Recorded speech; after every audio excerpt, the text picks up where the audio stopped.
What's going on, guys, and welcome back to Top 5 Scary Videos. I love showing people my favorite movies, especially horror. Knowing something scary is gonna pop up and then just kind of leaning back and watching them watch it, you're like, oh shit, here we go. It's the best, there's nothing better. It's also the worst at the same time because sometimes you explain your favorite childhood movie and they've never even heard of it. You're like, awesome, that's cool, now I'm sad all day. Some go under the radar. Maybe Avatar came out the same year, so nobody really gave a damn. But looking back, there are always a few hidden gems that need to be revisited. Without further ado, here are top 5 horror movies you probably haven't heard of, part 2.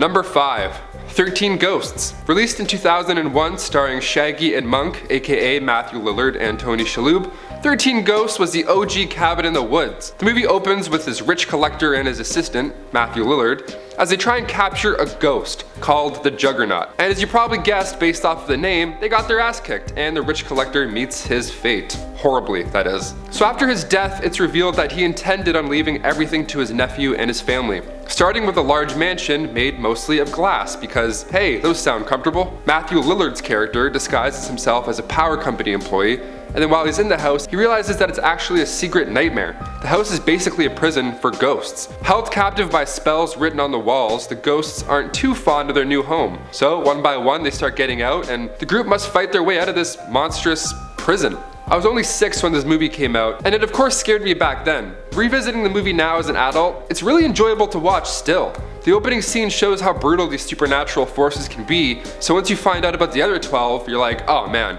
now I'm ready to go. The makeup's done super well for all these monsters too, because they had to.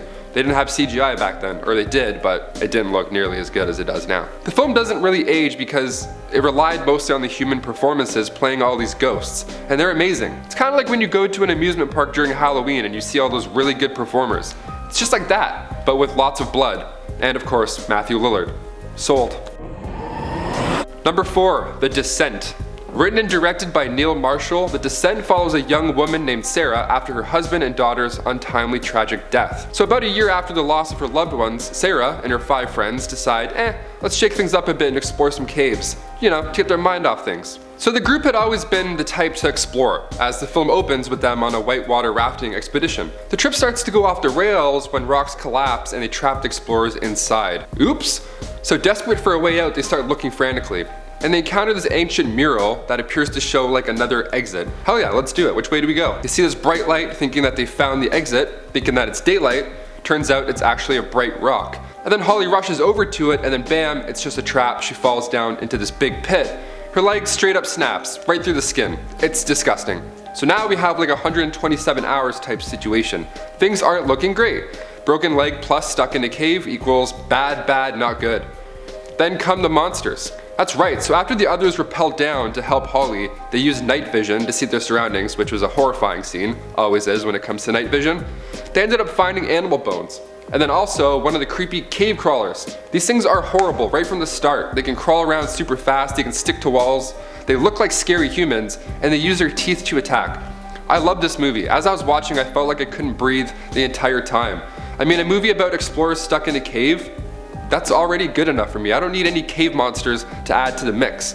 I also appreciated how they used real life relatable tragedies. After the death of somebody that's close to you, that's such a vulnerable time. And for this film to take that time and then add monsters and a love triangle, that's right, they're not holding back at all. This movie came out in 2005 and didn't get the hype that it should have.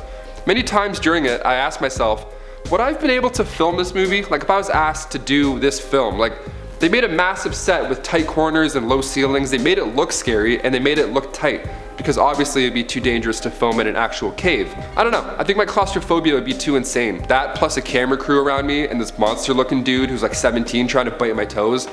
I don't know, would you do it? Let us know in the comments, I'm curious.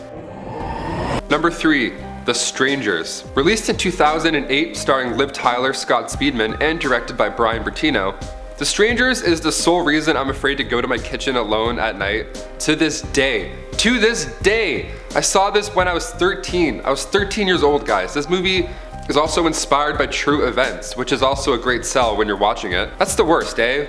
You're watching a movie in the very last minute, it says, based on a true story. And you're like, so we find a couple, James and Kristen, while they're staying at a vacation house after a wedding. Sounds like the perfect getaway, right? So James decides, you know what, love is in the air, I'm feeling good. He proposes to Kristen.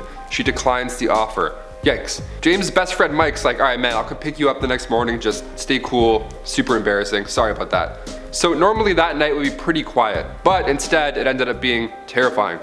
4 a.m. rolls around and the couples are woken up to a loud knock on the front door. Always a good sign. Dim lighting makes it hard to see the face of the young woman, but she asked if Tamara was home. James is like, no, she's not. Also, it's 4 a.m. Bye. James' next move was to go to the store to buy cigarettes for Kristen, as she's probably shaken up. Good timing, James. Just get out of the house right after you hear that. A+. So while James is gone, Kristen is occupied trying to get smoke out of the house because they'd previously lit a fire but forgot to open the chimney flue. Rookie mistake. She wanted smokes, not smoke. Listen up, dude. God. Then things start to get a little bit wild. So while she's standing in the kitchen just hanging out, smoking, chilling, you can see somebody in a mask just standing in the background. She doesn't notice it, but we do. And it's the best. Check it out.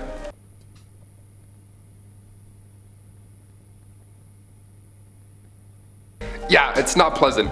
This movie came out long before Hush, so the whole intruder standing still with a mask thing hadn't really been done yet. She ends up realizing her phone's missing, and then she realizes she's in fact not alone. So like I said, this movie made me afraid to be home alone, truly. It's shot so well and it uses anticipation to drive the viewers nuts.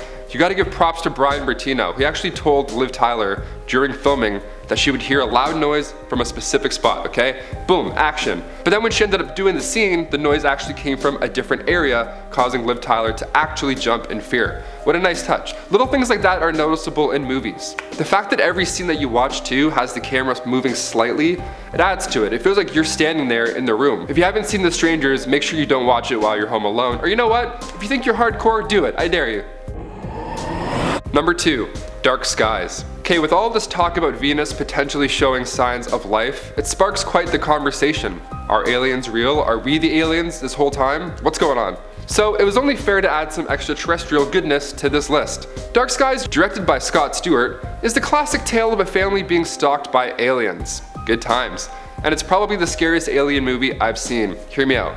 So we have the Barrett family, Lacey and Daniel, and their 2 young sons, Jesse and Sammy. The family is the usual suburban type. The older son actually gets along with the younger brother, which I liked. Usually movies make it so the siblings don't like each other, and then when something spooky happens, nobody believes them or gives a shit. This movie shows the 2 as buddies. They use walkie-talkies to say goodnight. Real cute stuff. Lacey is a real estate agent and Daniel is currently unemployed, which right off the bat shows that these people have real life problems already. Makes the family more relatable in a way. It sucks the viewers in. The movie doesn't wait long either to start cooking. Strange things begin to happen to the family. Birds start flying into windows, kids are acting strange, and most notably, Lacey goes down to the kitchen one night and sees everything stacked and balanced together in a really weird way. Like this.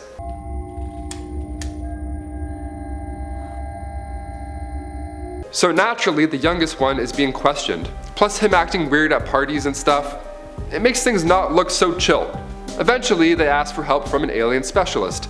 Now, the movie at this point could have gone either way, but J.K. Simmons played the alien specialist, so now it's a great film.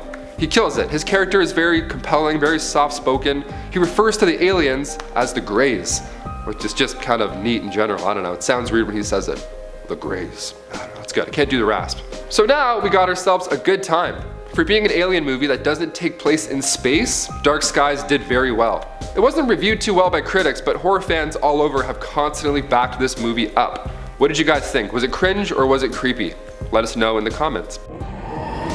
And finally, number 1, Color Out of Space. Okay, I saved this one for last because this movie is a goddamn nightmare, and it's a roller coaster. Released in 2019, directed by Richard Stanley, Color Out of Space stars Nicolas Cage, Jolie Richardson, and Julian Hilliard, who we recognize as the young kid Luke from Haunting of Hill House, with the glasses, so cute. So the family is sleeping, hanging out, doing their own thing, when all of a sudden a meteorite crashes and lands near their house. It's pink or more magenta colored. Now, normally you'd think, oh, maybe it's an alien and this will be a movie about aliens. Or maybe a transformer. I think we just found a transformer. Based on the H.P. Lovecraft story also titled Color Out of Space. So what's the deal? Without giving too much away, the meteor starts making people act weird, to say the least, and it might be the most ambitious horror movie I've seen in a very long time. So I watched it for the first time about a week ago, and I gotta tell ya, made me question my sanity as soon as the credits started rolling. I had no idea what I was watching at times, like literally none of it, but I enjoyed every part of this movie. I didn't watch the trailer or anything beforehand, and I strongly recommend you do the same. So at the beginning, it felt like I was watching something like Halloween Town, right? It starts off fun, a little cheesy, and like the actors are kind of weird, doing their own thing, like certain character choices where you're like, I don't understand why this is important. And then by the time the end of the film rolled around, my friends and I were just like, what did we just watch? We were in shock. I had no idea where the plot was going once the meteor crashed, but in a good way. These subtle little character changes that happen after that, on and off screen, are so key. The best part of the movie, that in my opinion makes it worth watching, is Nicolas Cage. And I'm not even saying that in a funny way. I know he gets mocked a lot for his performances, but he plays this really cool dad who's trying to keep his family from losing their minds while he's slowly losing his mind. It is a slow burn in the entire movie, and it's such a treat to watch. This Lovecraftian cosmic horror was the perfect film to use Nicolas Cage's wacky anecdotes. The director even said to him, hey, can you tap into the same style of performance you had from Vampire's Kiss? And if you've seen that, you know you're in for a treat. This movie is also really funny at times, unintentionally. You gotta check it out. Well, there you have it, guys. Which other horror movies haven't we done yet? Let us know in the comments so we can watch them this weekend, and then we'll break them down for you some more. As always, thanks for watching. Make sure to subscribe, and if you haven't yet, hit that little notification bell so you're part of the action every time a new video goes live or every time we drop a new vid. I'm Taylor McWaters. Bye.